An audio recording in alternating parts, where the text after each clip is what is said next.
4-hour, daytime business class flights are my own personal sweet spot. Today, I've got a full trip report on THAI Airways to India to find out why. So let's get into it. Welcome to Bangkok.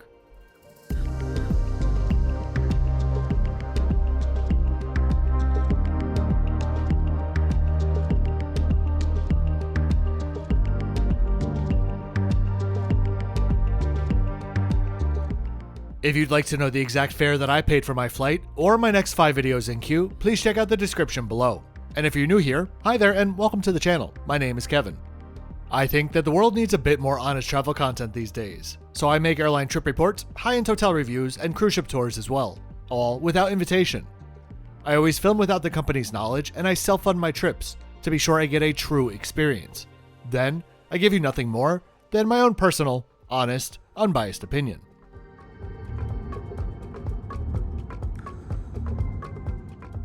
I've learned there's something very satisfying about telling the same story multiple times. What on earth does that mean? Well, Bangkok Suvarnabhumi Airport. This is my 5th video from the airport. Pretty sure each one of them featuring a clip of this big curve heading into the airport, as if that's the only way that you would know where I was. Not only is this my 5th video, but as I'm editing this now, I also have 2 others from Bangkok that I've already filmed. So it's this weird, multi-dimensional skill check of sorts. After all, the airport hasn't changed, but the channel, the methods, the style, and the audience certainly have over the past 2 years.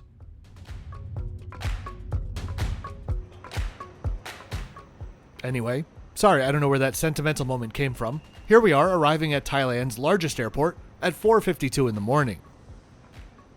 The check-in hall is huge, so be sure to get dropped off at the correct door.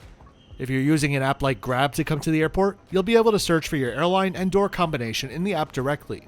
Reason number 59 to avoid Bangkok taxis at all costs. Door number 1 is meant to be reserved for premium THAI Airways passengers. Mildly fun fact though, anyone can walk in here, so if you're looking to feel fancy for 3 seconds before your Vietjet flight, feel free to use door 1.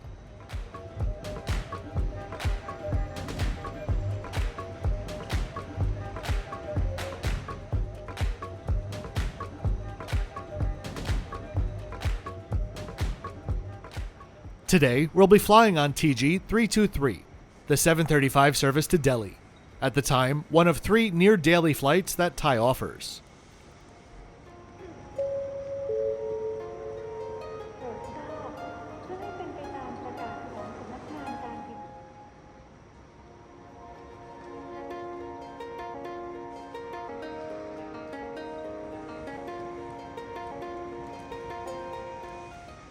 Premium passengers, but interestingly, not Star Alliance Gold passengers, will all check in row A.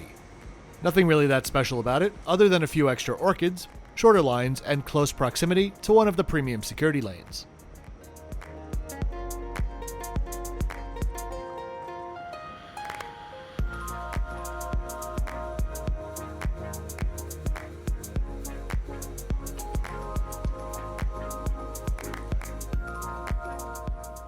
Once you pass through security and immigration, we are going to hop right onto the escalator, which will take us down to the Concourse THAI Royal Silk Lounge, the largest of the multiple lounges that they have here on offer.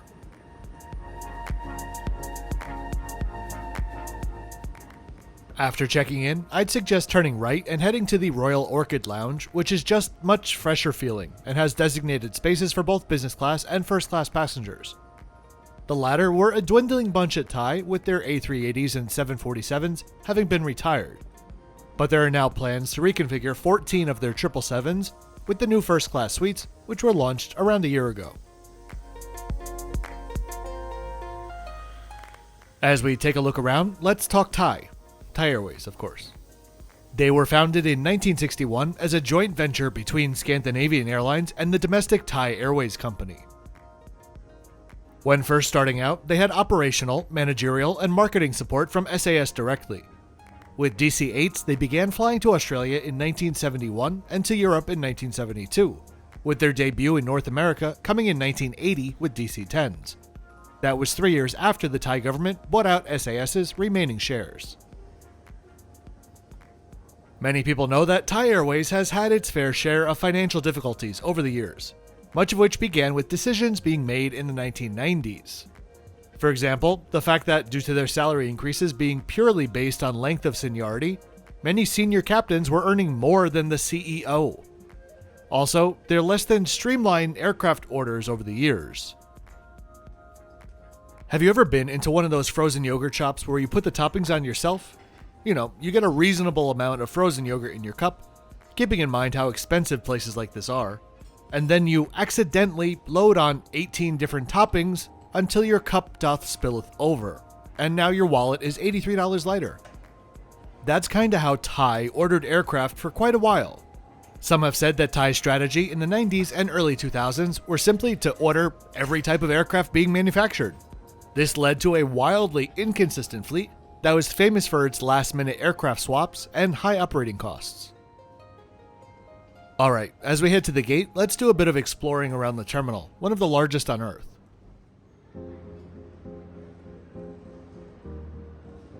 From 2005 until 2008, Thai even flew non-stop to JFK using their gas-guzzling A340-500s, but they discontinued the route when the price of oil spiked, not having another two-engine ETOPS certified aircraft available for the journey. In 2011, Thai created Thai Smile, a regional, semi-low-cost arm which was meant to cut costs. It'll likely come as no surprise that didn't work out so well, and now Thai Smile is actually being reincorporated into the Thai network.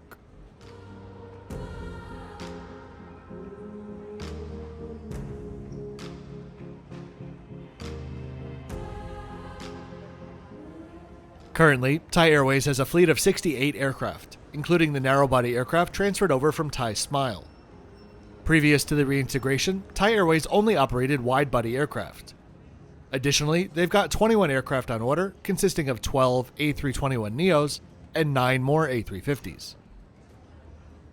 One of the founding members of the Star Alliance, Thai currently serves 40 international destinations. Note, this doesn't include the Thai Smile destinations. Also note that this is a big decline from pre-COVID numbers, as this region still continues to recover its tourism industry.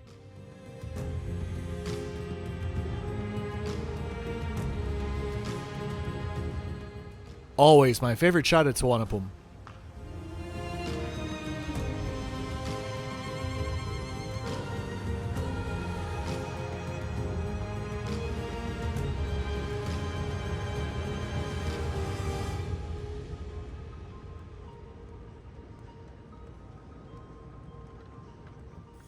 Here's our first look at our aircraft today, an 8-year-old 787-8.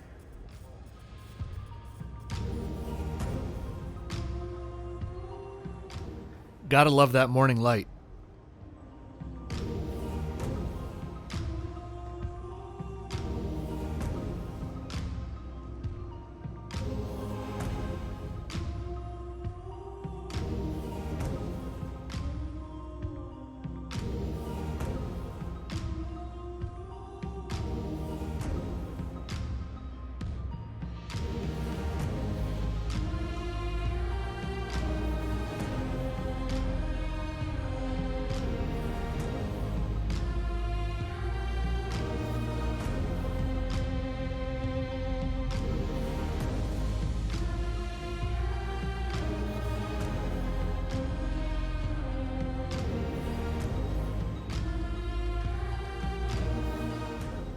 I think they may need a new brand of concealer, though.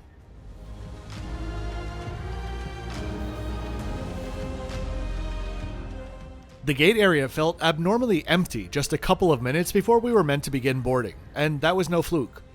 Our flight today was well under half full, something that I feel like is so rare these days.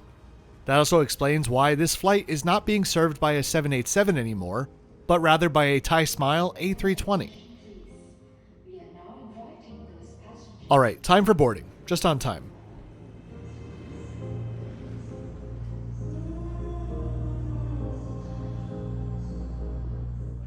As for this morning's flight stats, we departed 4 minutes ahead of schedule, for our 4 hours in the air, making our way up to 43,000 feet, landing in Delhi nearly 20 minutes ahead of schedule.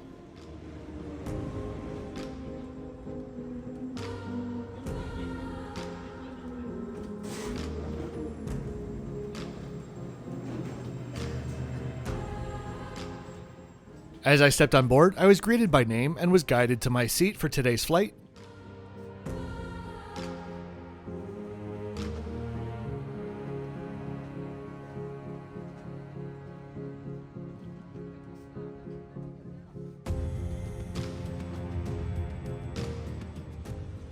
Our very pink and purple cabin was laid out in 4 rows in a 2-2-2 pattern with a total of 24 seats.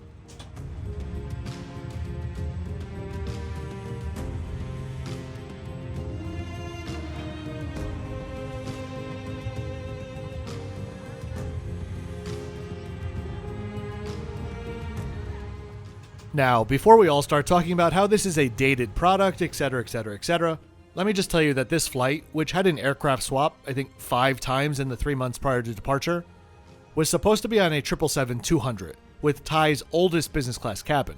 So this is actually an upgrade from what I was expecting. And they really are comfortable seats. I was just in these seats a couple of days ago on Royal Jordanian, and as far as seats go, not talking about lying flat or jumping over your neighbor, but just as far as seats go, I do really like them.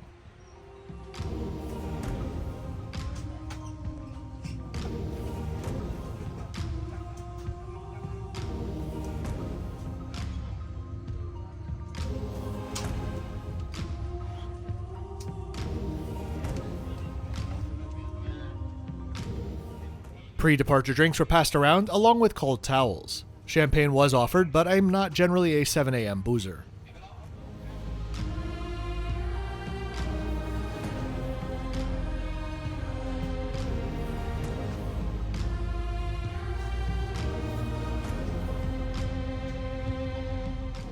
Legroom for a flight like today is great, and personally the only thing that I don't like about this seat's design is the over-the-shoulder storage and charging area, which is truly one of the most mind-bending designs in the industry.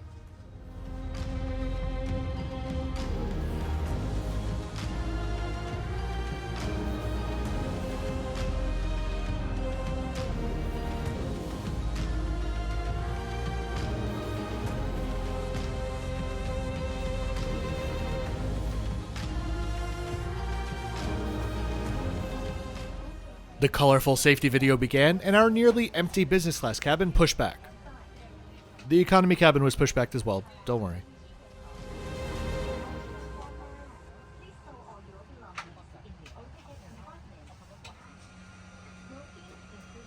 Just as a data point for anyone interested, I overheard someone asking the purser about an onboard upgrade. It was 11,000 baht. She also just suggested to go back to economy since they'd probably have their own row to themselves. Depending on how much you paid for your economy ticket, that upgrade may have been a really poor value as well. One-way business class tickets on this route regularly come in under $600, as they have been doing so for years.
The spool up, takeoff, airport stats, and Bangkok views are coming up next.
Our route today is a very standard one considering the location, but it did have one mind-blowing surprise near the end, for me at least.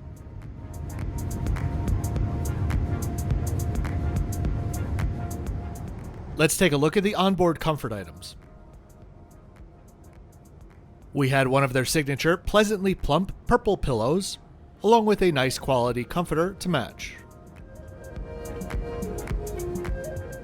The headphones were AKG brand, which I've never heard of before, but I'll assume for today's purposes that it stands for almost kinda good.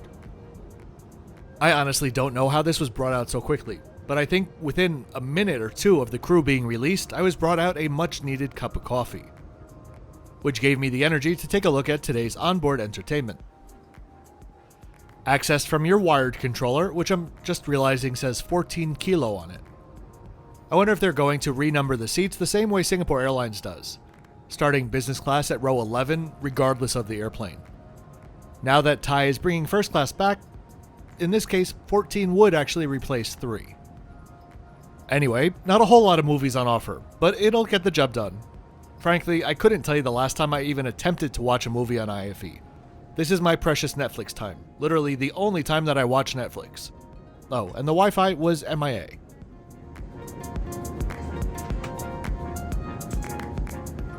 Breakfast service was about to be prepared and served just as we passed to the south of Yangon. And this was really one of the better breakfasts that I've had in the air this year.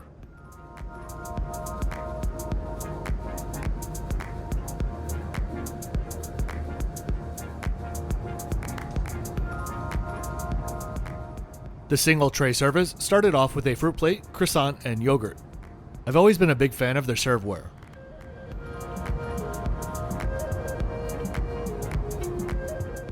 For today, there were no paper menus. The choices were an Indian vegetarian option, scrambled eggs with accompaniments, or steamed chicken rice. 1000% chicken rice, please. This was the best chicken rice that I've ever had in the air. Honestly, it could compete with quite a few stands that I know in Singapore and Bangkok. The rice was perfectly cooked and incredibly fragrant, and the chicken was that perfect combination of bouncy and flavorful.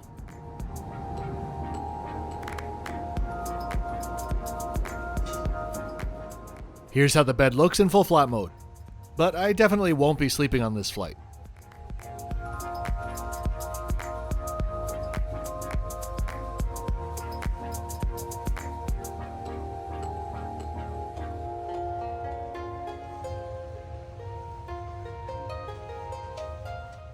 As for the 10-second toilet tour, it had the standard assortment of Thai products and amenities, and while very clean, the sink was discolored like just about every other 787 of a certain age.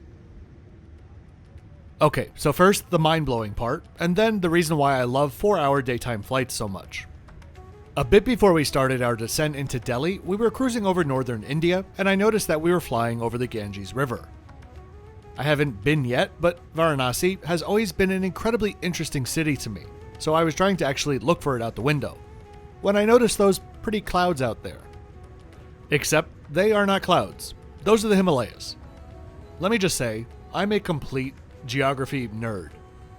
I know where we are, but it just never occurred to me that you'd be able to see them from this far away.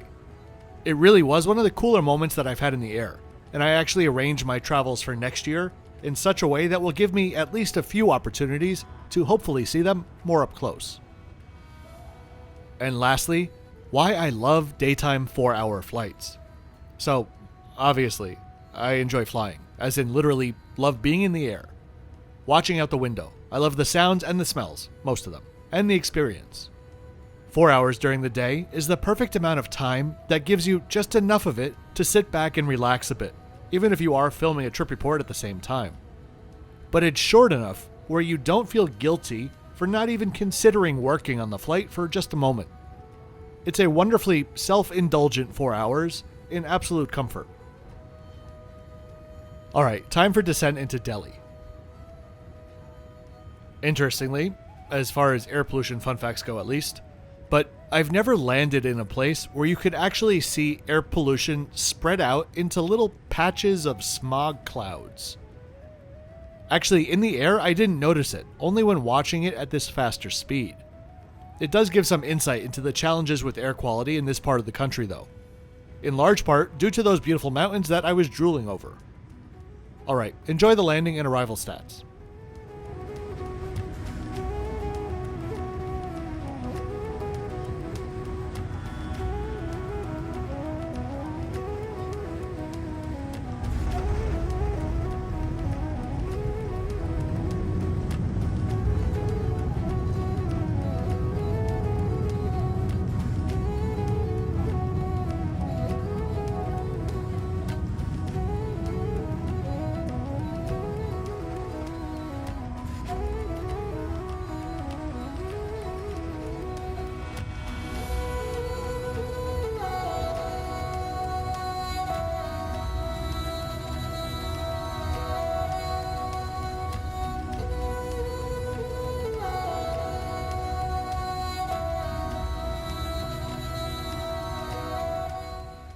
And that is that.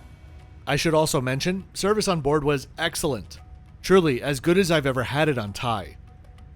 I know that the crew to passenger ratio was practically 1-to-1, but you can tell, there was just a certain sense of pride amongst the crew that I saw on this flight that I haven't seen in quite a while, and it was a very welcome sight.